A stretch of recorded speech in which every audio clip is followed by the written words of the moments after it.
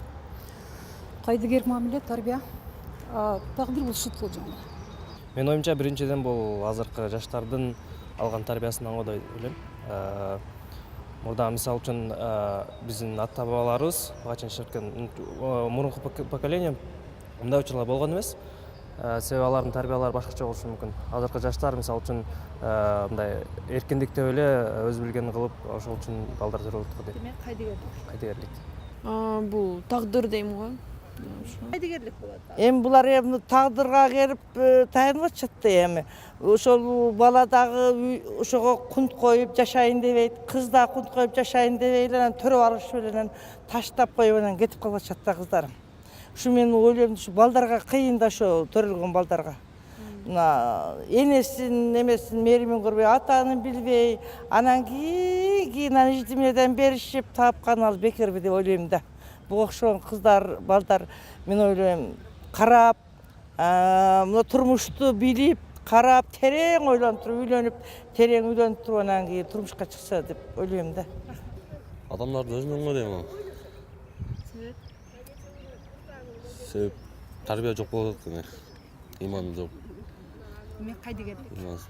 Эми адамдардын өзүнөн ошо эми биринчи иман болсо, жаштар туура жолдо жүрсө, мындай жолго барбайт деп ойлойм. Деги эле никесиз балдардын төрөлүшү бул тагдыр дейбизби же болбосо жөн гана адамдардын кайдыгерлиги? Кимиңиздер жооп бересиздер? Тагдыр деп биз шылтоо айтыш бул эң оңой нерсе го деп ойлойм да. Тагдырыма жазылыптыр да. Албетте ар бир адамдын тагдыры ар башка. Бирок ошол тагдырдыгы дагы эми жөн эле бир тагдыр деп эле шылтоо кылып койбостон ар бир адамдын бир жоопкерчилиги болуш керек го деп ойлойм да. Эң биринчиден эми тарбия. Азыркы учурда баары бир тарбия, үй бүлөдө тарбия, мектепте алып аткан тарбия, деле коомдон алган тарбия абдан төмөндөп кетти деп мен өзүмдүн бул жеке оюм да. Мисалы, эмне үчүн үй бүлөдө тарбия төмөндөп атат? Азыр баалуулуктар башка болуп атат да адамдардачы. Көп эле адамдар жанакы акча табуунун маселени бул биринчи кезекке коюп, акча табыш биздики биринчи кезек болуп атат да. Ошол эле балаң эмне кылып атат, балаң ким менен кандай жерде тарбия алып атат, ата эне жок кезде. Ошо мектепте ким менен сүйлөшөт, ким менен кайсакта мындай кандай мамиледе турат. Чөйрөсү кандай да? Дейле чөйрөсү кандай, бул кандайдыр бир экинчи планга өтүп кеткен да көп үй бүлөлөрдө. Ошондуктан бул бала азыр тарбияны ар кайсыл жерден кандай ар кайсы булактардан алат да. Мисалы интернет булактары бул абдан эле ачык булак болуп атат. Аяка кандай гана маалымат салынбайт да. Анын баарына эми азыр мындайча айтканда контроль жок.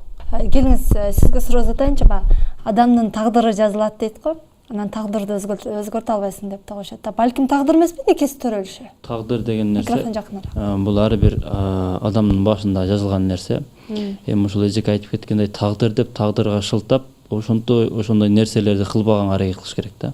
Илгери дейт, кыз ушинтип турмушка чыкпай туруп төрөп койсо, никеси төрөп койсо, анын баласынын теги суралчу эмес экен да. Тарыхтачы теги суралчу эмес, ал бала мал мүлккө дагы ээ болчу эмес, болгону бирөөлөрдүн коюн, малын багып жүрүп күн өткөрчү дейт. Бул чындыкпы? Эмне себептен андай болгон? Баягы никесиз төрөлдүң деген баягы Кыргызда жаман көрүнүш болгон үчүнбү? Чынында эле бул чындык. Бизде никесиз төрөлүш бул деген адамдардын өзүнүн эле колундагы иш, Аллахтын буйругу менен болбойт бул. Бир мал-пал каратып коюп, эшиктерде бир кызматчы кылдырып коюп, болбосо өлтүрүп эле коюп, ошондой мамиле болгон аларга. Азыр эмди биздеги никеси төрөлгөн балдар жашап атат. Илгери никеси төрөлгөндөр жашап деле кете алган эмес да, карабай койгон да бар. Сөз бар, мен енді угуп жүрөм го, азыр бүт бара ачык болуп калбады, уялбай эле автобуста эле сүйлөй берет. Мынтип айтат да, боюңа бүтүп калган экен алдырбаш керек экен. Алдырсаң кийин турмушка уже билет да, смирился. Тиги уже боюндагы баланын атасы буну албайт, мунун бардыгын билет. Мен боюнда болуп калды, мен буну алдырсам төрөбөйт экенмин, ушундуктан төрөп коеюн, адамга таштап кетем. Бирөө багып алышы мүмкүн деген булар уже неде бар да, программасында ушундай бар. Бул эмгисинде төрөбөй калышы мүмкүн, ошондуктан буну төрөй берейин. Адамга таштап кетем, болбосо эжем сурады эле да. Бул себеби кыздардын өзүнүн кайдыгерлик мамилеси өзүнө. Күнөөлүбү? Эми мен мынтип айтайынчы, бул жакшыраак болот да, мен айтайынчы, коркпой эле айтайынчы ашын. Балдарга баары бир да. Бул ушул кыз менен жатып бир күндө бир 3 кызды боюна бүтүрүшү мүмкүн да, ал бала ага баары бир да. Ал аны алам деп барган жок да, мен сизге ушинтип ачыгын айтайын да. Демек балдар да күнөө. Эndi балдар да күнөөлүү деп айтасың, ал анын боюна бүткөн билгенде жок ал. Ал кыз жанагы апа айткандай сактанган да жок ал кыз. Боюнда бүтөөрүн билбеген эркек эмне эркек? Жок. Тиги кыздын боюна бүтөөрүн ал ойлогондо жок, бүтөбү бүтпөй баган тагдыры бар да. Ал кызды алам деген жок ал. Башында барганда эле алам деген жок. Ала турган кызын апа айткандай жакынап, мапестеп, багып, жакшынакай кылып туруп, үйүнө апарып, апасына тааныштырып, анан кийин барып туруп анан үйүнө апарат. Келиңиздер, экөөңүздөр жооп берет окшойсуз. Биз азыр кичине көбүнчө кыздарды күнөөлөп кетип атабыз да, күнөөлөп атабыз. Бирок мен жана да айтып кеттим, жоопкерчиликтин жоктугу депчи. Жоопкерчилик биякта жалгыз эле аялзаттат эмес. Бул деген эркек жигитпи, кызбы, экөөндө тең жоопкерчилик болуш керек да. Сиз айтып атасыз, ооба жаш кыздар, чында эле алар эми жашоону көрө элек. Бирок ошо жашоону жашаш үчүн дагы ким жардам бериш керек? Биринчи ата эне жардам бериш керек, коом жардам бериш керек. Ошо кайсыл жерде окуп атасың? Мисалы ошол эле үй бүлөлүк баалуулуктарга, үй бүлөнү кандай түзүш керек? Балким ошо мектептеги программаларга киргизиш керек, уже чоңураак класстарга. Балким ошол программаларды жанакы окуу жайларына киргизиш керек, туурабы? Бизде балким ошол маалымат аз болуп атат. Мен жана айтып кеттим, интернет булактарында ар кандай маалымат бар. Ошону балким иликтеш керек. Балким биздин Кыргызстанга дагы кандайдыр бир чектерди коюш керек андачы. Жактуу эле карап атабыз, кыздарды күнөөлөпчү. Эми туура бул жерде кыздарда дагы жоопкерчилик өтө чоң болуш керек. Анан ошол эле кезде эркек бала дагы ошо жоопкерчилигин мойнуна алса да, аны мен чисто мына медицина жагын айта турган болсом, бул жерде жана кыздар дагы сурамжылоо кылганда айтып атпайбы? Бул замандын талабы, анан тагдыр депчи. Эми замандын талабы дегенде заман буну талап кылып аткан жок да, ушу баланы төрөп анан таштап кой депчи. Анан эми медицина жагын айта келсек, бул жаштардын бул жана жыныстык тарбиясынын жоктугу, маалыматтын аздыгы деп айтсак болот. Бирок ошол эле кезде азыр маалыматты азыр бардык жерден алсак болот. Ошол эле интернеттен алсак болот. Азыр эми бардык эле мына поликлиникаларда бардык жерге барса, азыр гинекологдордон тартынбай консультация алса, бүт түшүндүрүп берет, кандай жолдор, ыкмалары бар, бойдон бүтүрбөөн, ушундай ыкмаларды сураса болот да. Сактаныш керек дейт да. Жок, сактаныш керекпи өзү? Эмнеге сактанасың? Эмнеге жатпай коюп тур да? Зачем сактанасың? Сактануу деген программанын өзү туура эмес. Эмнеге сактанасың? Сен экин кыйла эле, сен практика кылып атасыңбы? Практика бардыңбы? Бул практика бул эмне? Ана тиги мен практика кылдым, сактанып бир аз жүрүп көрдүң, анан буну мен практика кылдым, сактанып жүрдүм, анан кийин болуп практикадан аябай жакшы өттүм. Эми барып туруп эле мындай деген сөз болот. Эми мына балдардын мен айтып атпаймынбы, балдарда жоопкерчилик жок, алардан эч бир райым күтпөгүлөр. Аларга баары бир кантип аларды тарбиялайсың? Кыз бекем боло турган болсо, ал үчүн өкмөт жооп берет. Эгерде бир кыздын жакасына кармап сүйрөгөн болот болсо, ал өкмөт жооп берет. Эгерде ошондой кылган боло турган болсо, эч кандай жигиттер барбайт да, камалат, соттолот, түп орду менен жок болот, түрмөгө түшкөндө да бер жактагы түрмөнүн өзү эле дозак болот, дозак анан кийин ар жагында тагы бар. Жана биз бир нерсени эле ар кандай сөз менен айтып атабыз го, жоопкерчиликти эле айтып атабыз да. Бирок бул жерде дагы белгилеп кетчү нерсе, бул жоопкерчиликтин себебинен ким ушу жапа чегип атат да, кимдин укугу тебеленип атат. Ортодо баланын эле укугу тебеленип атат да. Бала күнөөлүү эмес, туурабы? Некеси төрөлүп калган үчүн ал күнөөлүү эмес. Ал төрөлдү, ал укуктары менен төрөлүп атат. Ал ошол эле атасын, энесин билгенге укуктуу, ал үй бүлөдө чоңойгонго укуктуу. Анан ошол жоопкерсиздиктен, мына жигиттинби, кыздын жоопкерсиздигинен баланын укугу уже төрөлгөндө эле талкаланып атат да, тебеленип атат. Сизге суроо аталы. Никесиз төрөлгөн бала имамдыкка чыга албайт дейт. Эми имамдык бул Кудай Тааланын алдында ошол элдерге намаз окутуп, элдердин намазына жоопкерчиликтүү болуп эсептелген нерсе. Имамдык бул чоң орун болуп эсептелет. Эми ошол аты тексиз төрөлгөн бала, эгерде элдердин арасынан ошол ылайыктуу имам жок боло турган болсо, ошондо гана, ошол учурда гана имамдыкка чыкканга мүмкүнчүлүк бар да. Албетте ошол төрөлгөн, никеси төрөлгөн балада эч кандай айып жок. Эч кандай ак периштедей эле төрөлөт. Эгерде ошол төрөлгөн бала ата энесинин жолун улап күнөө кыла турган болсо, анда ошол учурда анын күнөөсү ата энесинин күнөөсүнөн чоң болуп эсептелет да. Эгерде тобо кылып, ошол бала өзүн оңоп, түздөп, мына ошол жакшы амалдарды кыла турган болсо, элге, журтка, динге пайдасын тийгизе турган болсо, албетте ошол учурда чоң деңгээлге жете турган болсо, илим алса, билим ала турган болсо, эгер ошол имамдыкка башка адам жок боло турган болсо, ошондо учурда имамчылык кылса болот. Боюнда болуп калды кыздын десеңиз, никесиз эле. Бирок баягы эки жубай келип нике кыйдырды боюнда болгондон кийин. Бала кандай болуп калат? Никелүү болобу? Ал нике боюнда болуп калганга чейин никесиз боюнда болуп калган. Ал баары бир эле ошо никеси төрөлгөн бала болуп эсептеле берет. Андан кийинки нике кыйдыргандан кийин ал кийинки балдары уже нике менен төрөлгөн болуп эсептелет да. Никесиз төрөлгөн баланын тагдыры кандайдыр бир деңгээлде тайкы болот. Никесиз болгондугу үчүн кедергисин тийгизет дейт, чынбы? Кедергисин тийгизбей эле көп эле тийгизет. Анан ошол нике менен өзүнүн ар бир бул нике го бир топ эле бир тагдыр бул. Баягы нике деп никелешет деп коет муну. Нике эмес, биздин ар бир оозубуздан чыккан сөзүбүзгө жооп беребиз керек болсочу. Баягы бул дүйнөдө дагы оозубуздан чыккан сөзгө кээде жооп берип калабыз, ката сүйлөп койсок. Акыретте деле барып жооп беребиз.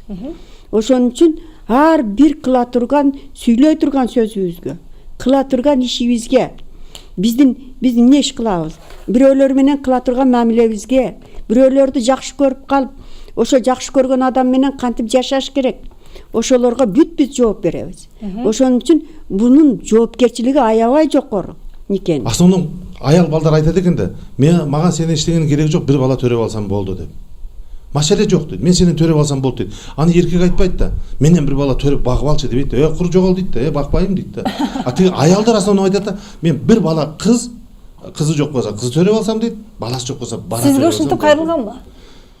Жашыра турган эмнеси бар? Убактында жаш кезде болса керек деп ойлойм. Эсимде бир эмес бирдеңе калгандары бар. Бир жолдош балдардан укканым бар. Аялдардын өзүнөн уккам, самый главный алып баруучу айым. Мен сизге бирдеңе аялдардын өзүнөн уккам. Мен бир бала төрөп алсам болот, болбосо бир кыз төрөп алсам болот дейт. Эми булар мындай кылып атат да, давайте мынтип айтат. Итке мамиле кылгандай кылып атат да. Жана орустар итин жетектеп алып жүрөт го. Ал тиги кызын жетектеп алып жүрүш керек экен да. Болбосо баласын жетектеп алып жүрүш керек экен. Мен төрөп алсам болот дейт. Төрөп алганда сен чындыкка жакыныраак кылчы биринчи, некеңди кый, анан кийин тигиден уруксат сура, сен келип жардам берүүнүн кереги жок дейт. Өзүм багып алам дейт. Төрөп алсам болду дейт. Сиздер ошоган калыппы, өз сөзүн чынбы? Туура айтасыз, сиздин ушул сурооңузга кошулам да, ушундай случайлар, ушундай немелер көп кездешет. Азыр көп эле кездешет. Мунучу азыр эми мындай замандын жана эле кыздар айтып кеткендей заман талабы деп коебуз. Ушундай азыр жаш кыздарды баардыгы эле ушундай азыр окушуп анан карьера дешип эле азыр жумуш деп жүрүп эле азыр үй бүлөгө анча көп мындай мамиле маани бербей эле ушу анан жана мен иштешим керек, анан мен акча табышым керек деп жүрүп эле анан кийин баардыгын жасагандан кийин өздөрүнчө жана жалгыздыкты сезип калгандай, ошондой сиз айткандай эле бир оюнчук керектей мамиле кылып калышат да. Эми ошондой ал кездешет мындай нерселерчи. Ошол кыздарга азыр сиз эмне айтып кетет элеңиз? Карьера керек бекен, жок үй бүлө керек бекен? Ошо сиз айткандай эле айтпаймынбы, ушинтип жана карьера кылышым керек, анан иштешим керек, акча табышым керек деп жүрүп убакыт өтүп кетет да, анан кийин ойлонуп уже кеч болуп калат. Анан жок дегенде ушу бир бала төрөп алайын деп эле жана жалгыз калбайын дегенде өзүн эгоист болуп атат да аял кишилер. Ушу бул жак эгер ушундай маселени карасакчы, өздөрүн ойлоп эле ушу жалгыз калбайын каарыган кезде деп эле ушу жок дегенде бир бала төрөп алсам бир бала болот эле дегендей мамиле кылып атат. Ал болуп атат мындай учурларчы. Аялбы? Бул жерде эми эркектин деле күнөөсү бар деп айтам, себеби аял киши убагында турмушка чыгып бала багып төрөп үйдө отурса, ошол аял кишини багып ушу кемчилигин камсыз кылып неме кылса, кыздардын баары эле турмушка чыгып үйдө отурса, төрөп отурганга баары эле макул болсо керек эле дейм да. Ой чиркин, жаш кездериңизде бой бербейсиздер го чиркин. Кантип айтсак да макул болбойсуздар го. Келиңиздер, дал ушул бүгүнкү биздин конокторго да кошумча суроолор бар, анда жооп алалы. Эжекеси мүмкүн болсо микрофонду колго алсаңыз. Никесиз төрөлгөн балдардын көпчүлүгү балдар үйүнө барышат. Аларды канча жашка чейин мамлекет камсыз кылат жана көзөмөлдөйт дейт. Жана жетим балдарды ата энесинин кароосуз калган балдарга жоопту да, мындайча айтканда 18 жашка чейин. Азыр айтып кете турган болсок, Кыргызстанда жана бул Союздан калган ыкма дагы эле колдонуп келатат. Бирок ушу акыркы жылдары мамлекет ушуну дагы абдан көзөмөлгө алып, мындай тийиштүү иш чараларды көргөзө баштады да. Бүгүнкү күндө 12 миңден ашык бала интернат мекемелеринде жайгашкан. Бирок 12 миң баланын ичинен 5% жетим болуп саналат да. Демек калган балдардыкы ата энеси бар же ата энесинин бирөөсү бар да. Эмне үчүн мындай көрүнүш болуп атат? Изилдеп келсек, көп эле ата энелерге бул жагдай абдан жагымдуу болот экен да. Мамлекет кийинтип атат, мамлекет окутуп атат, ата энелер өздөрүнүн жумуштары менен алек болот экен да. Мисалы, бир интернатка барсак, эми атабай эле коеюн, 260 бала бар эле ичинде. Анын ичинде бирок интернат именно жетим балдар үчүн. Ичинде бир эле бала жетим болуп чыкты. Ошондо изилдеп ата энелер менен сүйлөшсөк, ата энелер айтат: "А биз деген эртеден кечке чейин базарда отурабыз" дейт. Мен деген баламга көңүл бурганга убактым жок дейт. Демек бул өкмөт ушундай балдарга шарт түзөлү десек, жок, көрсө бул эми башкача айтканда жатып ичерликке дагы көндүрө баштайт экен да ата энелердичи. 18ден кийинчи, 18ден кийин жоопкерчилик жокпу? Эми 18ден кийин бул эми бойго жеткен бала болуп эсептелинет. 16дан кийин көбүнчө интернаттан чыккандан кийин булар жана кесиптик лицейлерге орноштурулат. Анан аяктан бир кесип алып чыгышат да. Тилекке каршы эми 18ден кийин бизде мамлекеттен жок дегенде үй алганга булар укуктуу. Бирок үй алган балдар абдан аз, чынын айтып кеткенде. Көбүнчө багы чет өлкөдө дагы калып калып атат деп атпайсызбы? Никесиз балдар ошондон улам келип чыккан суроо окшойт. Кыздарды чет өлкөгө чыгарбоо керек деген талапты коюшту эле. Буга кандай көз караштасыздар? Эми мен мамлекеттик кызматкер болгондуктан мен андай талапка макулмун деп да айта албайм. Анткени бул конституциябызда жазылган. Биз эч кимге кызбы, эркекпи тыюу сала албайбыз. Бир гана нерседе ушундай передачаларды маалыматтык массалык түрдө биз эл менен, калк менен түшүндүрүү иштерин деле жүргүзүшүбүз керек. Анан жанакы баалуулуктар ар бир үй бүлө өзүнөн башташ керек да, өзүнүн балдарынан башташ керек. Которуңуз азыр дагы суроолор бар. Бир гана Орусия жергесинен алып келинип атат да. Мен канча жылдан бери социалдык өнүктүрүү министрлиги менен биргеликте ошол чет өлкөдөн алып келген балдар боюнча да көп тартып калам. Ошол учурда бир гана Россиядан алынып келинет. Мындан бери 2-3 жыл мурун эле сурадым эле, эмне себептен башка өлкөлөр менен дагы байланыш жок депчи. Эмне себептен бир гана Орусиядан же башка өлкөлөрдө бизден балдар калып калбайтпы? Азыркы учурда эми биз элчилик менен иштейбиз да, Кыргыз Республикасынын элчилиги маалымат ошолордон келет.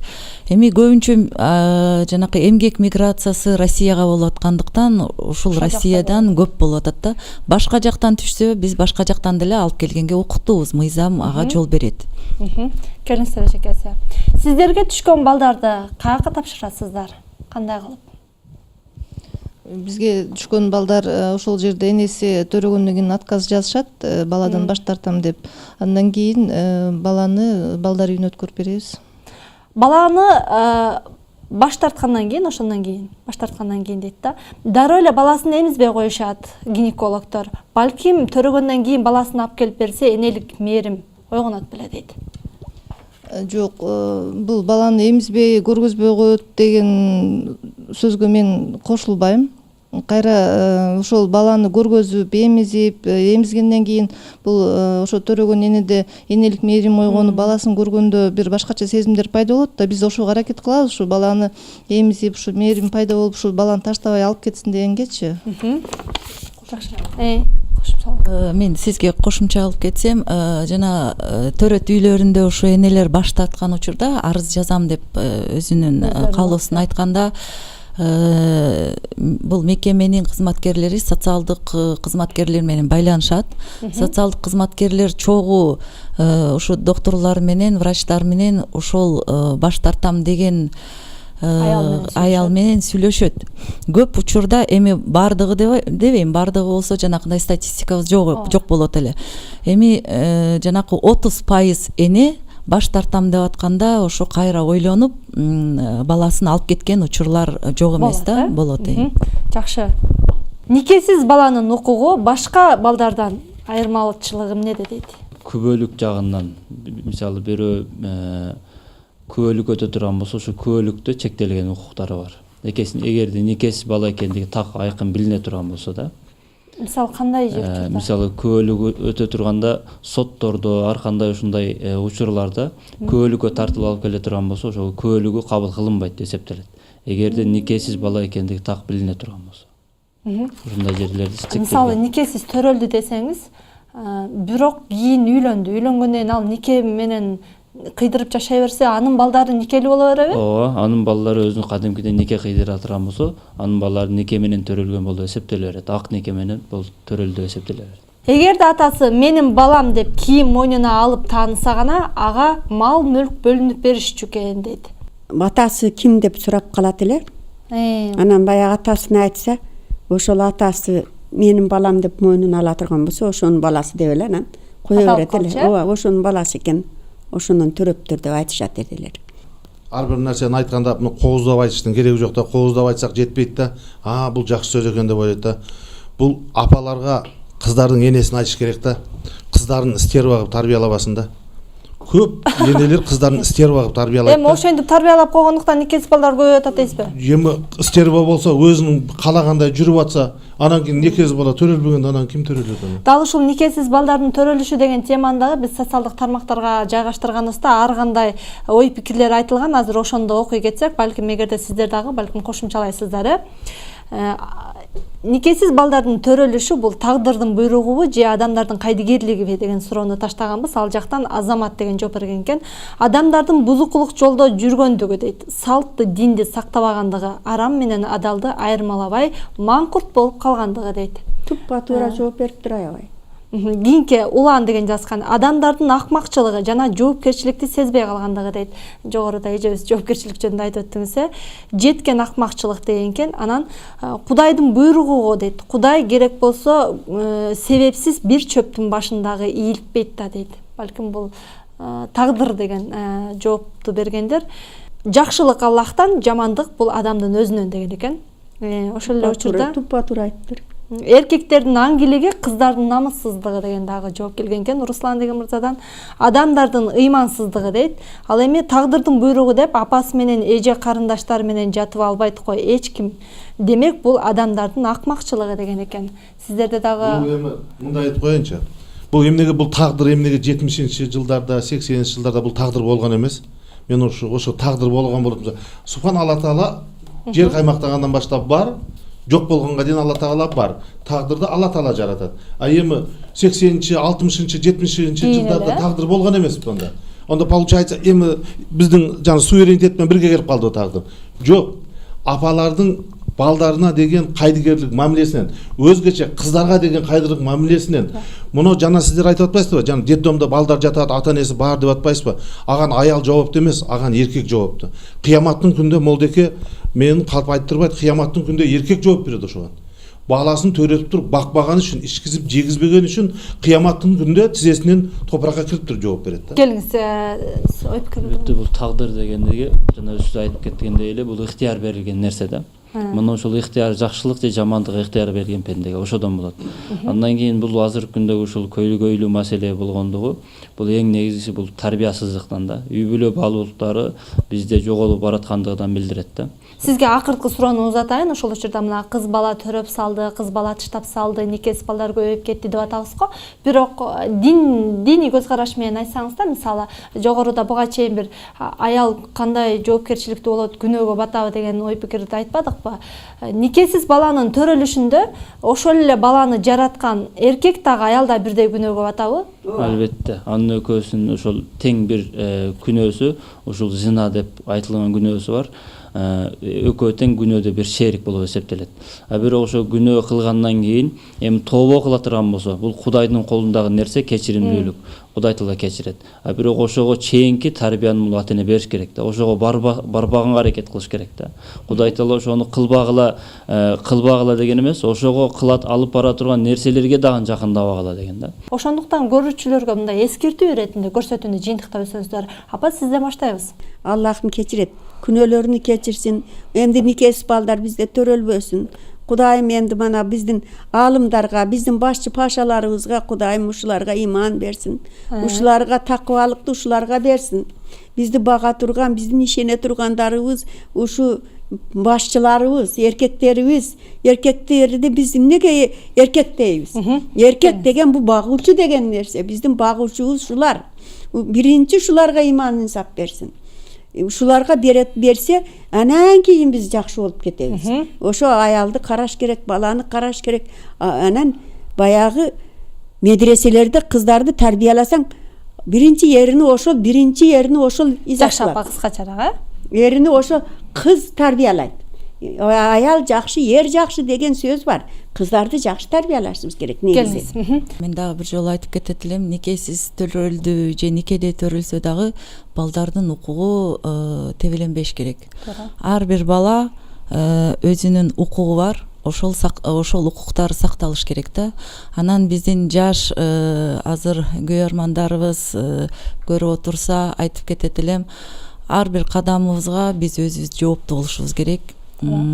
Анткени күчтүү мамлекет боло турган болсок, бул күч балдарда. Балдарыбыздын билими жакшы болсо, тагдыры жакшы болсо, жанакы мамлекет күчтүү болот да. Ошо биринчи айта кетсем, ушу апабыз айткандай, мен да ушу жаштарга азыр балдарыбызга үйдөн тарбияны жакшы тарбия берип, жана жоопкерчиликти мындай бекемдесек да, балдарга жоопкерчиликке өз кайдыгер мамиле кылбай, анан гинеколог катары айта турган болсом, эми жана айтып кетпедикпи, эми ошол кыз балдар, эркек балдар ошол жолго барбасын депчи, эми уже барып койду жолго, эми ал артка жол жок. Ал ошол мезгилде карасак, азыр коркпой эле ушу медицина мекемелерине келип, врачтардан консультация алып, кандай кылыш керек, эмне кылыш керек, ошогон суроолорду тартынбай келип сурап, мындай толук маалымат алып, ушу жыныстык жактан мындай жаштарыбыз көбүрөөк маалымат алса, ушу жакшы болот эле, ушундай көйгөй болбойт эле деп ойлойм да. Мына ошол никес төрөлгөн балдарды азайтуу жолу эң биринчи бул үй бүлөдөн башталат. Мына ошол үй бүлөдөгү ата-эне жакшылап тарбия бере турган болсо уулуна, кызына, мына ошол уулу, кызы ошол нерсеге барбайт да. Андан кийин ушул мектептерде, медреселерде, ошол учурда эле ар кандай окуу жайларда окулуп аткан студенттер мына ошолорго дагы атайын бир сабактарды, семинарларды уюштуруп, ушул никесиз катнашуу дегендин жамандыгын айтып түшүндүрүш керек да эң негизгиси. Мына ошолордун баарын айтып деп түшүндүрө турган болсо, ошол нерсе толук жеткиликтүү жете турган болсо, үй бүлөнүн баалуулуктарын биле турган болсо, ошондо гана ушул нерселер азаят. Бул ушул нике дегени эки ооз сөз да. Күбөлөрдүн астында ушул нике кыйылган учурда кабыл кылдым, тапшырдым деген эки ооз сөзгө чыдап, ошол учурга чейин өзүн сактап так боло турган болсо, Кудай таала ошол ак никелерине береке берет да. Ошого ушул эки ооз сөзгө чейин чыдаш керек да. Жакшы. Келип бергениңиздерге ыраазычылык билдирем. Ушуну менен чыйырдын бүгүнкү көрсөтүүсүн аяктайбыз. Саламатта калыңыздар. Биздин чыйыр сиздин баг.